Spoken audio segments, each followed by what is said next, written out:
রাষ্ট্র সংস্কার, দৃশ্যমান বিচার ও রায় কার্যকর না হওয়া পর্যন্ত সরকারকে অন্য কিছু নিয়ে চিন্তা না করার আহ্বান জানিয়েছেন জাতীয় নাগরিক পার্টির উত্তরাঞ্চলের মুখ্য সমন্বয়ক সার্জিস আলম।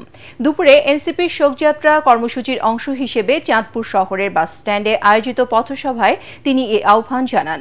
এ সময় এনসিপির দক্ষিণাঞ্চলীয় মুখ্য সমন্বয়ক হাসনাত আবদুল্লাহ বলেন, উত্তরায় মর্মান্তিক বিমান দুর্ঘটনার দায় সরকারকে নিতে হবে। বেতন ভাতা ফেরত দিয়ে স্বাস্থ্য উপদেষ্টাকে পদত্যাগ করারও আহ্বান জানান তিনি। এই স্বাস্থ্য উপদেষ্টাটা কোনো কাজের না, উনি কিচ্ছু বুঝে না, উনি স্বাস্থ্য ব্যবস্থা বুঝে না, উনি চিকিৎসা বুঝে না, উনি ইনস্ট্রুমেন্টাল কোনো নলেজ নাই।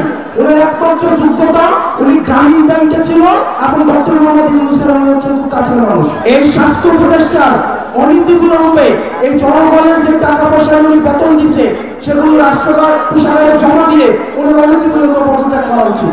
তদন্ত কমিটির খেলা দেখতে চাই না, আমরা দেখতে চাই এই অভ্যুত্থান পরবর্তী বাংলাদেশে এই তদন্ত কমিটিগুলো প্রত্যেকটা ঘটনার পিছনে কোন ব্যক্তিগুলো দায়ী, কোন সিস্টেম দায়ী, কোন প্রতিষ্ঠানগুলো দায়ী সেগুলো খুঁজে বের করে তদন্ত সাপেক্ষে তাদেরকে যেন শাস্তির আওতায় নিয়ে আসে।